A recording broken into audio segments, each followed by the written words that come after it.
Welcome to Siam Technology College's Sustaining Success Series, also known as S3. This sustainability education podcast aims to showcase diverse roles and best practices in sustainable business, climate change, net zero, ESG, creating business value, and other sustainability topics with real-world examples. Our goal is to inspire learners and leaders to take action and to help upskill our workforce. I'm your host, Ryan Frazier, Special Advisor to the President of Siam Technology College and Managing Partner and CEO of Frazier Global. My co-host, Mr. Art, is an STC Professor and a Sustainability Education Program Associate. Today, we are joined by a very special guest, Mr. 𝗿𝗏𝘋𝐿𝐼, Founder and CEO of Hamerkop. Olivier, welcome on the show.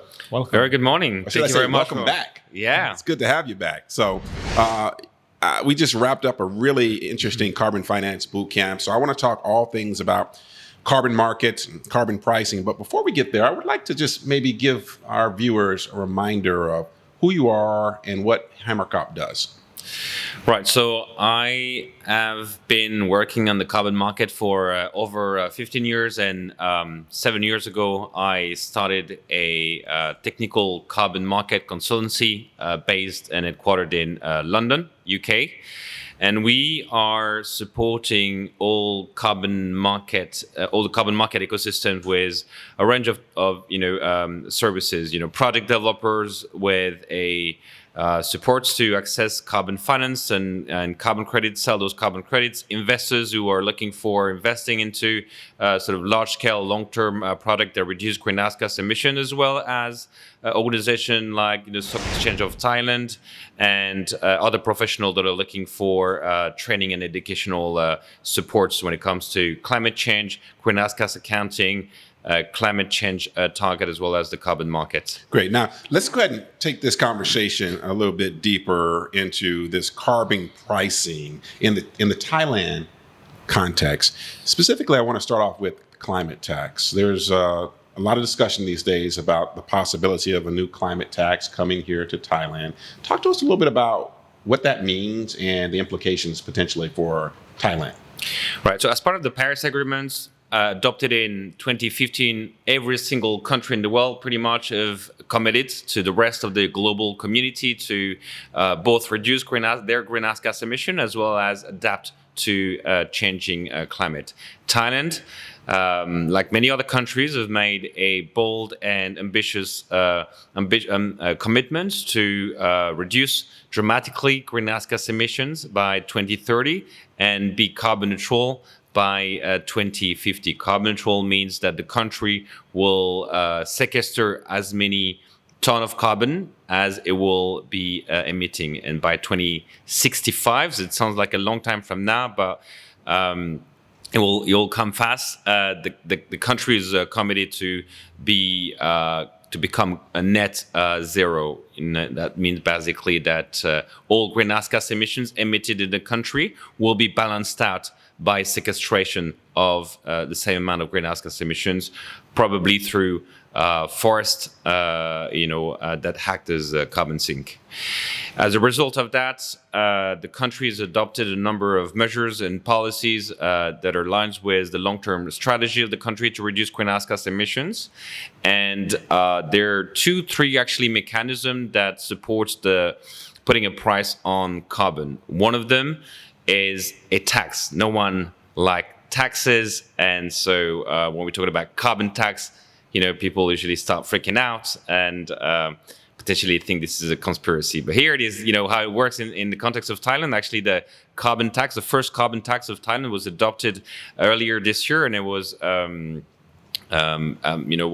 started sort of being effective in February. So it's already in place, and this is a tax of 200 bahts per ton of carbon dioxide emitted from oil and gas related products. So what it means for Thai people today, nothing. It doesn't imply any increase of prices of oil products or fossil fuel or petroleum or gas oil at the pump station, because that's a tax that is replacing another tax that was there, of about the same amount, but over time this will likely be increasing with the objectives to support customers to make informed decisions and to switch to lower carbon intensive way to transport themselves, to move around in the cities and in the country. Yeah, that's quite interesting. And you talk about the carbon tax, and that is the first time actually that I heard of about the carbon tax that will be adopted here in Thailand. So I guess since not many people know about it, especially the wide public, do you think there will be a new kind of career opportunities, especially for those that are going into the field of dealing with these carbon tax? Because it seems like the section of finance and environment, the knowledge of environment is embedded here. It's integrated here, right? Well, usually maybe not so much with carbon tax as maybe with some other mechanism, but the way the carbon tax works is that you are collecting money, right? And what do you do with this money? If the carbon tax and the use of that carbon tax is well designed, it is meant to be redistributed into the economy to support the financing of activities that reduce greenhouse gas emissions, development of renewable energy, development of alternative means of transportation, EV, electric vehicles or motorbike, here in the context of Bangkok, for instance, or simply developing further the MRT to replace, cars on the road. And so all this the deployment of these fundings will have to be well thought through, planned and implemented. And this will create jobs in a range of sectors, pretty much all the sectors that emit greenhouse gas emissions. So energy, transportation, potentially agriculture, as well as industry and forestry. No, when I hear obviously tax, like you said earlier, no one really likes taxes, right? Sometimes you tax because you want to generate more revenue for governmental services. Sometimes you tax because you want to try to decrease certain types of activity that you think are problematic or not good for society. For instance, tobacco use. In this case, you see them taxing oil and oil-related products. Do you actually think a carbon tax is needed? So you have several ways to support... A climate tax, I'm sorry, is needed, yeah. A climate tax, a carbon tax, yeah. A climate tax would be, a carbon tax that includes other greenhouse gas emissions other than, carbon dioxide, methane, nitrous oxide, and industrial gases. People might question the use of a carbon tax, but no one really questions the use of subsidies. Mm-hmm. Carbon tax is a negative fine, I guess, and subsidies are positive. Finds a positive way to support technologies that, result into less greenhouse gas emissions. So some sectors are well adapted to receive subsidies, and that is the case often of the development of renewable electricity, solar power plants and wind farms that do receive subsidies. No one really questioned this. Right. That's a way to, direct investments toward this sort of activities, and other activities are, don't fit very well with this sort of market or instruments. And so for other sectors, like it is the case often for, if you want to reduce fossil fuel consumption, you need to make it more expensive compared to alternative sources of energy. So this is really to offer incentives to adopt an alternative sort of way to power your world. Let's shift the conversation. Let's talk a little bit about the carbon credit system, because carbon credit, I'm saying carbon and climate, and carbon credit system. Share with us maybe some perspective on what's happening in that space, particularly here in Thailand. All right. So Thailand is adopting multiple tools and incentives to support the entire economy to follow this direction of carbon neutral economy by 2050, net zero economy by 2065. The government needs everyone to walk in the same direction. Individuals, corporates, the public sector, international organization as well.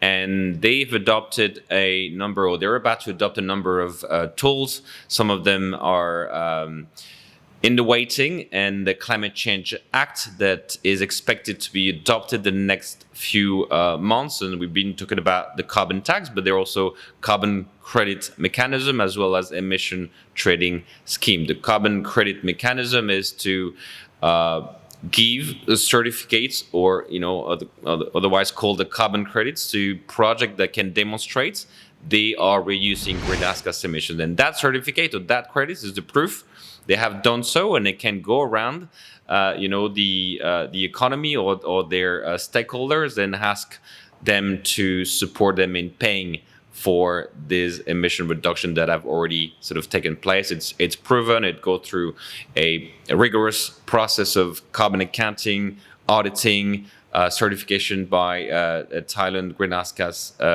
organization. So Thailand has designed this system. It's pretty unique in the region. It's pretty advanced. It started in 2014, the first mechanism, and last year or 2 years ago, 2023, Thailand came up with a new mechanism called Premium Thailand Voluntary Emission Reduction Program to support initiatives in Thailand to get emission reduction funded through or by from international supports like international aviations, international relationship through countries in Europe that are looking for sourcing or outsourcing some of their emission reduction to countries like Thailand. So that's a way for projects to fund their emission reduction activities, whether it's the creation of a new forest, the distribution or subsidies of large fleets of electric vehicles to get this funded through private companies in Thailand, or from by countries in Europe and elsewhere in the world, or the international aviation community. Yeah, it seems like Thailand is taking this.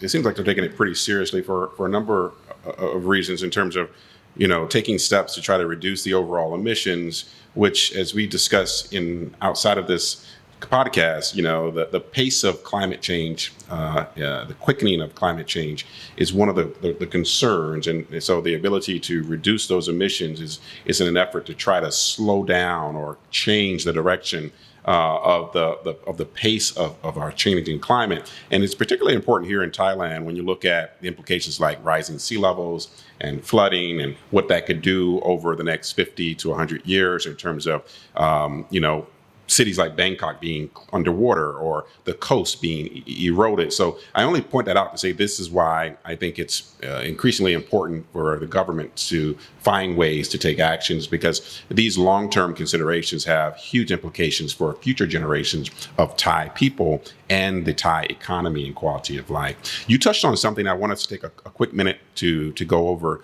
Olivier, and that's the emission trading scheme. Explain that to us and what's happening in that space in the few minutes we have left. So emission trading scheme is another instrument for government to support innovation and among industrial companies that are carbon intensive, energy intensive. We're talking about glass manufacturers, brick manufacturers, power producers. Those are organizations that own very large assets, power plants, industrial firms that have made investments for the next 20 to 30 years. And, they are, responsible for the majority of greenhouse gas emissions. So an emission trading scheme is a system where we put all these industrial facilities and sites together in one market, and we are telling them that over time they will need to reduce their greenhouse gas emissions, and they will need to surrender one permit, one carbon allowance for each ton of carbon dioxide they have emitted. And every year, the number of carbon permits that they have reduces. Some companies will see as a long-term investment to reduce their greenhouse gas emissions. They will have more permits that they need. They will resell these to companies that have not made that investment, who will have to pay for the carbon rights. And as such, it is expected that over time, with the long-term policy signal of a carbon price increasing, companies and industrial sites will make the necessary investments to reduce the carbon intensity of their operations. Gotcha.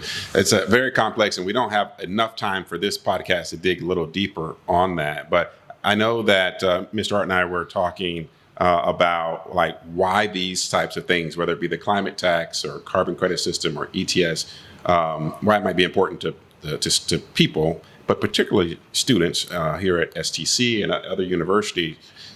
So if you can, take just a second to talk about that. And then I know you had a question as well about kind of maybe their advice. The kind of advice that graduate students, what they should be looking at, where it's the first step that they should look at in becoming into the field. Right. So there are students that feel they want to contribute directly, and there will be a number of jobs being created in the next few years in carbon accounting, climate change planning, climate change, a projection scenario analysis, or developing a project, implementing product that reduce greenhouse gas emissions. On the other hand, there are a number of students that are interested by this, but don't necessarily intend to be, a full-time sustainability professional, and these are, they won't get away from climate change. This is happening, and in whatever field that you're in, at some point you will be interacting with the policies of companies that needs to align with the national goals and strategy. And so at least they will need to understand really, I think, what carbon accounting means and implies, and how it works, and how climate change targets and works, and what implication it will have for their sort of day-to-day job. So whatever you study today, you will be interacting with climate change, carbon accounting, climate policy, and definitely want to understand what this, how this works, and what this means. And so I think there will be sort of career path, being created from development of new alternative to the economy and the way it's powered, and then those who don't work in that space will still be interacting with other group, I guess. One of the things that I think is really important in this context of that question, of what advice you have for students or even young professionals, is like, you don't have to be pursuing necessarily a career in sustainability or in climate or environment or social sciences. Or whatever. You could be in business, you can be in hospitality, you can be in education, you can be in engineering, and this stuff touches us in different ways, sometimes in ways we don't always see or realize. And so if you were just talking to a group of students who, frankly, none of them had any career goals tied directly to climate or sustainability, what would you tell them in terms of, I don't care if you don't touch or think you touch this at all. These are things you should know, because it could impact you, and it may be beneficial for you in your career to know these things, because it will enhance your skill set.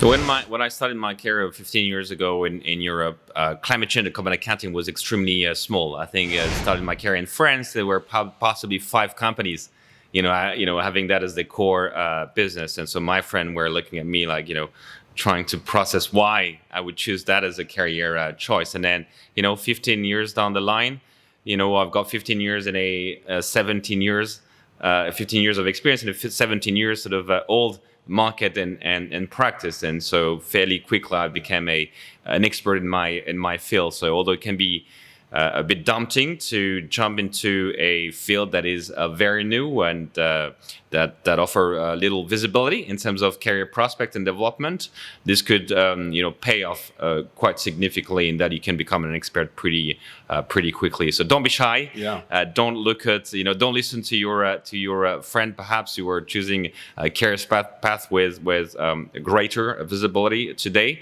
They will call you in 10-15 years and ask you to help them help them in right. to hop into your field and work in your space. Yeah, as I said before, I like to say that these skills and this knowledge around what's happening with climate change, the environment, again, even the social side of these things, and understanding that these are skills that can help enhance your degree, your career, like just being knowledgeable of how these issues can impact your job, your industry, the companies you work for, makes you that much more expert and skilled and valuable to the marketplace. And so that's one reason I think it doesn't matter what you do, there's a benefit to understanding ESG, sustainability, climate change in your work. Olivier, I want to wrap up with a personal question, because we don't always get to have this conversation on a podcast like the S3 with people like you. But I think it's important for students, universities, professionals to hear from you in terms of, why do you care about this? I know you're founder and CEO of a company. You work with the carbon credit markets. But obviously you're doing this for a reason. There's something that really you're passionate about that drew you to this space, and that is there a reason you're still here? Why? I think that's possibly the sense of purpose. Some people find a sense of purpose in their personal life, with their family, with their hobbies, with whatever they build in their personal life, and some others are able to find a sense of purpose in the rest of their their day-to-day professional life. I kind of found mine, I guess, a bit by chance. Studied, prepared myself and studied business and finance, and so I was ready to work in that field. And then that was when the big financial crisis hit in 2008. So I had to sort of pivot, and I was fascinated by this, this field because it combined international development, travel, climate change, something useful and purposeful, and and I found this, job, fascinating, and because it mixes all these things in addition to being really, I think, a useful, purposeful sort of, a career path. And so I have a lot of fun in my job. I don't often feel like I am working. There's some tough time as well. Not everything is. I know. I think one of the beautiful things about, to me at least, observation is that what you do makes a positive impact, but it's also good business. And I think what you're doing at Hamerkop is an example of that. And so that's what I love. As a business owner, as a CEO of my own company at Frazier Global, well, who cares about our planet, who cares about our people? I love finding that intersection where we're able to make a positive impact on people and in our environment and business, and also do business. So with that, we got to wrap up because, believe it or not, it's time to move on. I want to thank everyone for tuning in for this show. It's a wrap for another episode of the S3, the Sustaining Success Series, Siam Technology College's Sustainable Education Podcast Series. I want to thank our guest, Mr. 𝗿𝗊𝘇𝗶𝘍𝑎𝑙𝐿𝐼 from Hamerkop, on behalf of Siam Technology College. For my co-host, Mr. Art, I'm Ryan Frazier. Thank you for joining us. Until next time.